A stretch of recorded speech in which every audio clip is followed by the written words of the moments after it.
one in every 4 Volvo cars sold in 2023 was an electric vehicle. And come 2024, the expectation is one in every 3 cars sold will be an EV. Clearly, electrification is gathering momentum in the luxury car space. And to talk more about what's the way ahead for Volvo and the luxury car market, we have with us Mr. Jyoti Malhotra, MD of Volvo Cars India. Thank you, Mr. Malhotra, for talking to Autocar. My pleasure. Help us understand the evolving electrification landscape in India. What's been your assessment of the year 2023 and what are you expecting in 2024? No, I think 23 was a really good year for us. We had a good growth of 31% over the previous year, which is always good. Growth is always good to have. And within that, the most heartening part is we had a good volume coming from electric cars. As you rightly said, close to a little more than 25%, actually 28% cars which we sold from our portfolio were all electric.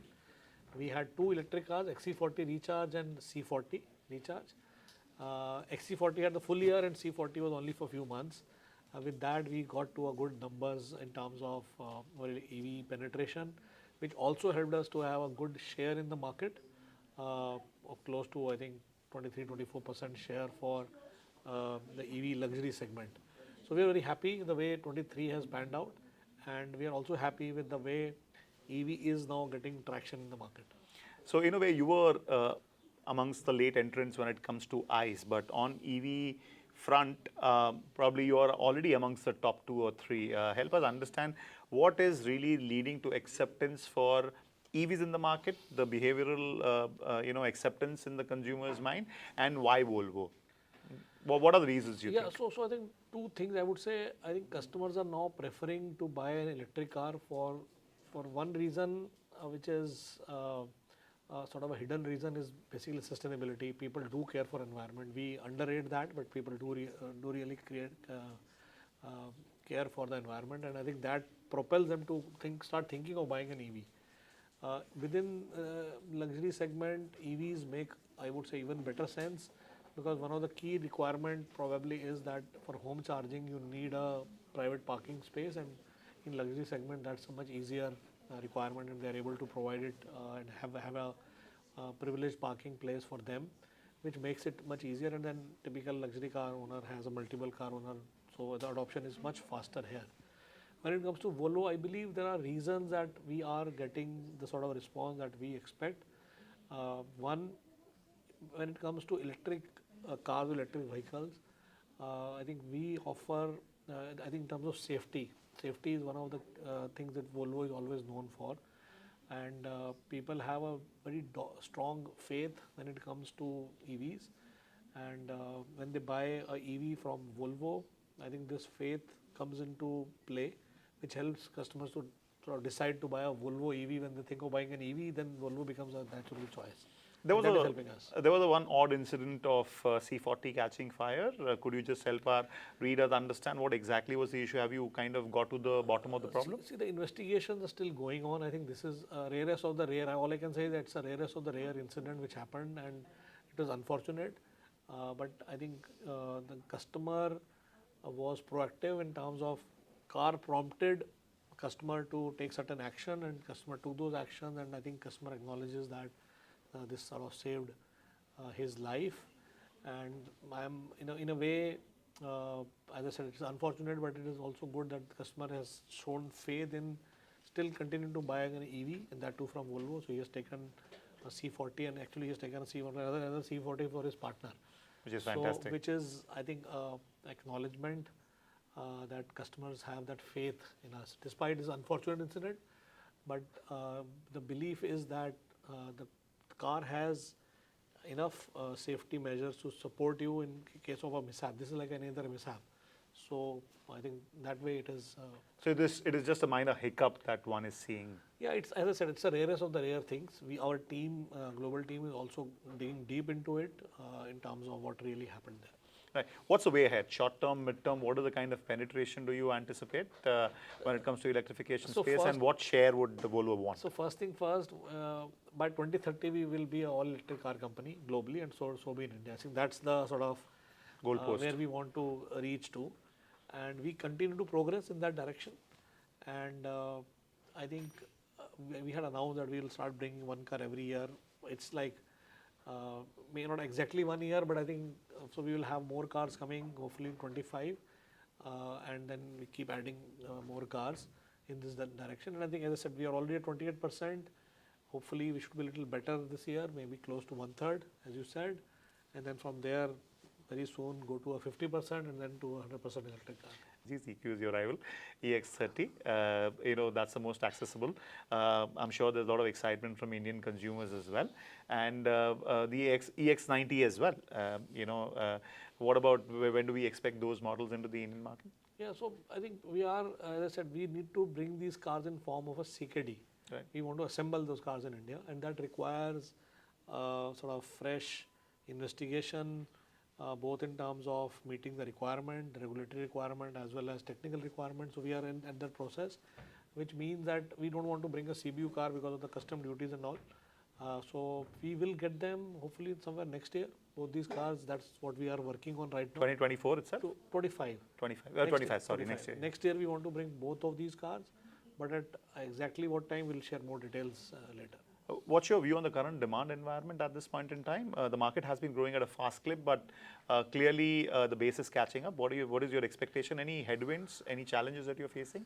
Not exactly headwinds, but I think the mass, specifically I think for overall car industry, yes, I think we are now number 3 globally, 4.1 million cars ahead of Japan. So I think the mass is now, the base effect will come into play. Right. So percentages may not look that big, but I think we will keep adding more volumes. And I think in luxury segment, obviously, we want really this pie to grow. We are just like 1% or 1.1% of the whole passenger vehicle industry.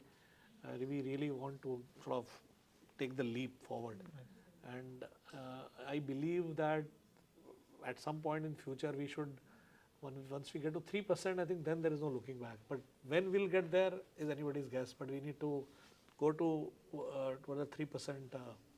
So there'll be correction in growth rate, but yet the double-digit growth for the luxury car market should continue? Around that is what I believe. I think somewhere in that range, yes, it should continue. Any headwinds? I mean, a lot of talk about Red Sea challenge and supply chain challenges. A lot of talk about currency, given the disruption in the global economic environment. Any cost-related challenges, charging-related challenges? I mean, what are the factors that you would keep an eye on for to circumvent for further growth? Specifically, I think when it comes to Red Sea, we are seeing some delays, but I don't think that is causing any big hiccups. But it's a delay. Delay is a delay. Beyond that, I think we need to ensure that we continue to work with our parent company to ensure that we are sort of in the right frame. And I think when it comes to cost, sometimes we try not to pass on the input cost to the consumer and absorb that, but beyond a point when it goes to a limit that we need to pass on, we have no choice but to do that. So let's hope that things continue to go in the right direction. For Indian conditions this year, I think we have elections coming, and I think sometimes we have seen elections can be a little disruptive in temporary blip in those months. So that can be sort of a cause of concern, so to say. But hopefully after that, things should pick up. So, barring a minor blip, we are on course for a sustained growth, you feel? I think so. I think India is poised for growth. I think the potential-wise, we are still, I think, 36, 35, around that, car penetration per capita. And I think there is huge sort of potential. It's still in front of us. The way in last few years, the road infrastructure has improved, which will encourage people to take more choices with more mobility and moving around on their own cars. I think will further propel growth. So growth is bound to come, and with the Indian economy poised to be among the top 3, when is the question, but we all know it's going to happen. So we are in that direction, and that will definitely help the car industry and luxury industry to grow. One of the key changes that you did to your operation was also to sell directly to consumers. How has been the experience so far? And do you see that translating into mainstream luxury car market for your brand as well? Yeah, so when we started selling our electric cars, from day one, we decided that we will sell electric cars through a direct route. which basically means what we call it internally as online direct sales. So cars are, the prices to a customer are now visible online. The waiting time or the delivery period is also very transparently available online.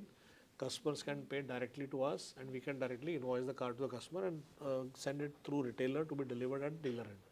So it's sort of, it's very convenient from a customer perspective, and also it basically becomes very transparent. And what we have heard as a feedback from our own customers, customers are liking this because transparency and convenience is something that the luxury customer is looking for, and this is what we have been able to offer. Now, how and when we take it to all car lines, it's a matter of time. But our plan right now is that as we add more electric cars, we'll continue to sell electric cars through this route. And yes, at appropriate time, we'll have to take a call as to add the rest of the car lines also into this model. Just lastly, on the pillars of growth, because you are moving in all direction. Just a while back, we spoke about the used car space as well. New models, more assembly. What are the key levers of growth for Volvo in the coming 2 to 3 years is going to be? Models, expansion of dealership, used cars? See, first thing, obviously, we'll continue to focus and sort of continue to add our journey towards electrification. That's, I think, one of the key area of focus for us. Rejig the organization to take this transformation journey. So we are now sort of ready for that. And then, obviously, we need to ensure that all these cars are assembled here in India, and we are sort of working for ensuring that all the new cars that come in are also assembled here in India. So that's another very, very important aspect, because each car nowadays comes in on a different platform, and every platform requires a special investigation and planning, and that's exactly what we are Which doing. you call for further investments in future. Absolutely. So I think it's an overall package, so we need to continue on that direction. And while as far as new car sales is concerned, we are looking at adding, offering more car lines on online direct sales, but parallelly we also need to enhance the service reach. So we are right now in process of doing a study, looking at our growth potential and our ambitions, and we will be sort of coming out with a plan to expand our service reach and make it much more strong. And yes, used car, we have a program called Volvo Select, which we started doing at few dealerships last year. This year our plan is to now go and expand. We wanted to do last year, but it was like a learning phase. So we are now available at 8 of our dealerships. Rest of the dealers will add this year, and then from there we'll sort of add across. So idea is to add a lot more first-time buyers and give more accessible Volvos to the Indian buyers. Exactly. Right. All right, sir. Thank you very much. Wish you My all the best pleasure. for your endeavors in the future. Thank you so much. Thank Wish you. you all the best. Thank you. Bye-bye.